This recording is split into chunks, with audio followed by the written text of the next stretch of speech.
dans cette émission, entre ce qui est dit aux actualités et la réalité qu'on vit, est-ce que voilà, il y a une cohérence? Toi qui travailles avec les beaucoup plus jeunes, est-ce que toi aussi tu te rends compte de cet excès de violence? Parfois, pas tout le temps, parfois, et ça dépend aussi. La cause, c'est la question aussi que j'aurais aimé poser à notre cher invité. Donc la cause pour laquelle justement certains jeunes, enfin la violence dépend de là où on vit, du contexte, etc. Donc j'aurais voulu savoir la cause justement de ces violences justement aux Antilles et comparer avec celles de France, parce que les causes sont, je suis sûr, totalement différentes. Et donc en fait, ce que tu dis en une phrase, c'est que chaque territoire a ses problématiques. Oui, okay. Chaque territoire a ses problématiques, et je le remarque même, bon, j'ai pas grandi en Afrique, mais le peu, tout ce qui m'est donné comme écho dans mon pays d'origine, et ce que je vois, ce que j'entends de ma famille.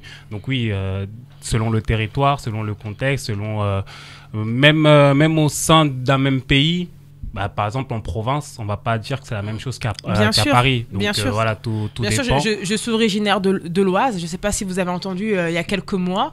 Dans l'Oise, on a des enfants de 12 ans qui font les guetteurs, qui se promènent avec de la drogue. Pas en banlieue parisienne, par exemple. Pas à 12 ans. Non? Oui, donc, j'ai pas encore vu. J'ai pas encore vu. Non, tout dépend. Moi, je sais que... voilà, ça dépend vraiment d'où on est. Parce que, par exemple, moi, je suis à Maison-Alfort. Donc les quartiers sont très très différents. Moi je travaille principalement au centre-ville. Donc qui dit centre-ville, il y a la mairie à côté, et donc l'image doit être clean, ne doit pas être désastreuse. Ouais, mais t'inquiète pas, c'est un peu partout. Par contre, c'est tous les maires, les chers maires. Voilà, quand on va de l'autre côté de la ville, et pourtant Maison-Alfort, c'est pas non plus réputé pour être une ville où la délinquance est très élevée. Mais quand on va dans d'autres quartiers de la ville, c'est très très différent, et même le comportement justement des jeunes avec qui je travaille. Les activités que je propose à mes jeunes du centre-ville, c'est pas les mêmes que je peux proposer à d'autres jeunes de d'autres quartiers. Et même les problématiques donc sont pas les mêmes. Les objectifs de nos ateliers ne peuvent pas être les mêmes. Ce qu'on propose, on peut pas le proposer à d'autres jeunes. Tout de suite, ils se braquent. Tout de suite. Mais est-ce que vous voyez de la violence? Je dis ça parce que je mets les pieds dans le plat. Parlons des combats clandestins organisés dans les collèges, par exemple, comme dans la ville de Toulouse. Ils en parlaient dernièrement sur BFM et CNews. Est-ce que vous remarquez qu'il y a une escalade de la violence chez les plus jeunes? Oui. Après, ça dépend de... Voilà, je lisais d'ailleurs cet article, et les jeunes qu'on a interrogés concernant ces violences-là disaient on fait cela pour s'amuser. Donc c'est pour résumer donc ce qui s'est passé. Donc on fait cela pour s'amuser, et donc ça dépend en fait où tu vois la violence. Aujourd'hui, moi je vois des jeunes en fait ce qu'ils voient à la télé, sur Netflix.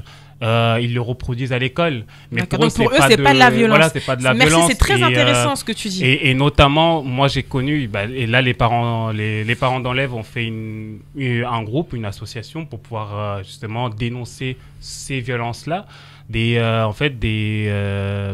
petits de CP qui sont emmenés aux toilettes, à qui on les fait peur. Et ça, pour les jeunes, c'est pas de la violence, parce qu'ils ne se battent pas, parce qu'il n'y a pas de coups, il n'y a pas... Donc, Agostino, j'aime beaucoup t'avoir près de moi, Agostino, parce que tu dis des choses à ma place. J'aime beaucoup. J'aime beaucoup. Et en fait, ce qui est intéressant dans ce que tu dis, c'est que, et c'est pour ça qu'on fait encore cette émission tous impliqués, il y a une différence entre ce qu'on entend dans l'actualité et sur le terrain. Les mots, c'est très diabolisé quand même. Les quartiers, les minorités, on est quand même très diabolisé. En fait, il ne faut pas abuser sur les mots comme combat clandestin organisé. Non, ce sont plutôt des jeux d'enfants très très mal... Enfin... je sais pas comment le dire, ce sont des mauvais jeux d'enfants en fait.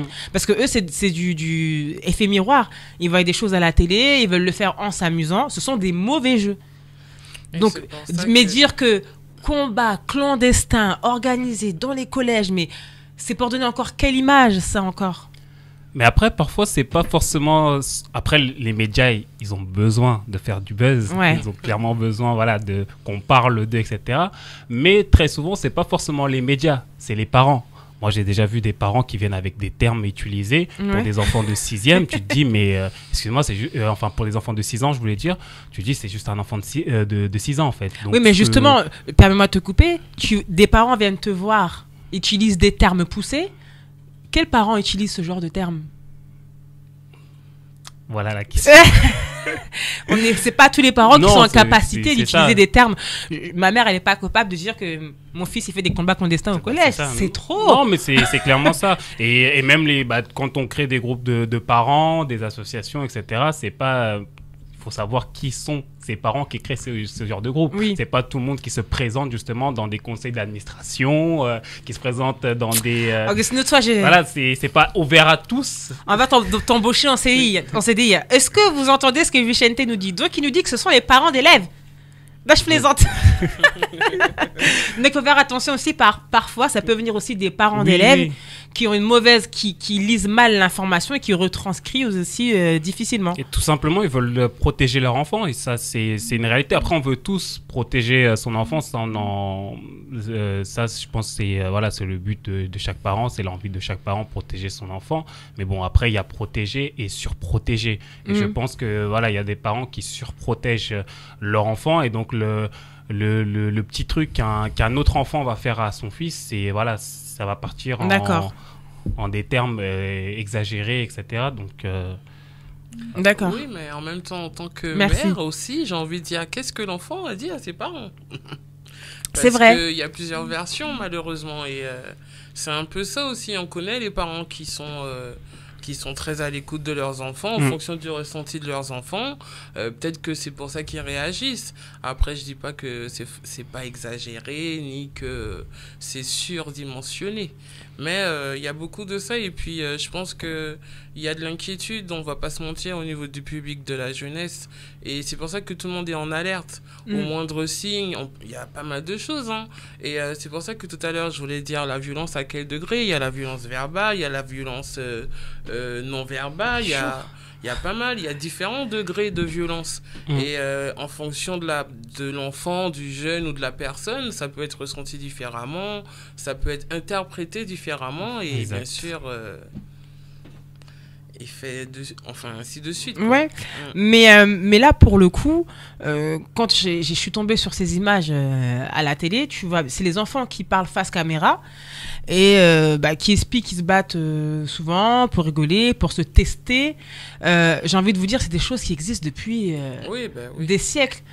Est-ce que c'est pas aussi le fait de tout filmer, de tout exposé qui fait que on parle maintenant en combat clandestin, parce que du coup maintenant les gens voient, ils mettent des mots sur ce genre de situation, mais c'est des choses qui existent depuis des siècles, ça, des bagarres à l'école, des jeunes qui veulent se tester, prouver, ça date pas d'aujourd'hui. Après, moi je pense que dans le plateau on est tous d'accord pour dire qu'on est contre la violence, on n'est pas là pour comprimer la violence, mais je trouve aussi que voilà, il y a on est devant une génération qui sait peut-être un peu moins gérer certaines choses, parce que comme tu l'as dit, ça existe depuis longtemps. Ouais.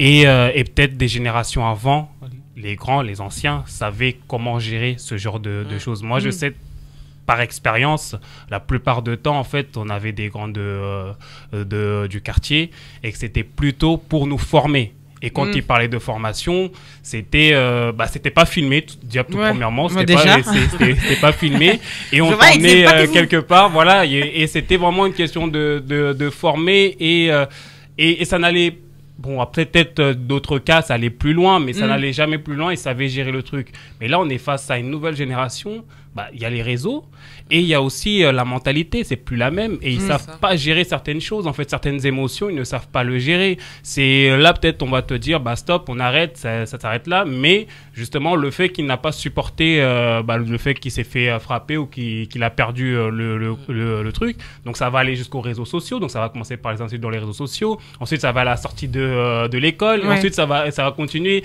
alors que les anciens, c'était plutôt... on a fait le truc là dans un garage ou au sous-sol, etc. Et ça s'arrête là. Point. En dehors, on devient pote, on redevient amis et c'est fini. C'est fini. Et alors que là, on est vraiment dans une génération où ils savent très très mal gérer les émotions. On part vraiment dans des choses lunaires. Tout le monde veut prouver. Voilà, tout le monde veut prouver. Montrer. Et c'est ça. Mais du coup, ma question, c'est comment BFM et CNews ont pu accéder à ces vidéos? Comment ils ont pu, avec quelle autorisation ils ont pu entrer dans les écoles pour interroger les élèves? Et dans ce cas-là, où était l'éducation? Enfin, où était l'équipe enseignante quand il y avait ces bagarres? Enfin, vous voyez où je veux en venir? On arrive à l'intérieur ou à l'extérieur? Alors, non, ils étaient à l'intérieur, je crois, de l'établissement. Il y en a qui se faisaient à l'extérieur aussi. Donc, on va dire à l'extérieur, parce que je suis pas sûre. Donc, bagarre à l'extérieur de l'établissement. Le BFM arrive à interroger les élèves, ils arrivent à se procurer les vidéos. Donc, pourquoi l'éducation nationale, qu'est-ce qu'elle fait de son côté, du coup? L'éducation nationale, en tout cas de ce que moi j'ai déjà vécu, tant que c'est en dehors de l'établissement, ce n'est plus de leur ressort. Et même dans l'enceinte de l'établissement, tout le monde sait que dans tous les établissements, il y a des règlements intérieurs. Alors ma question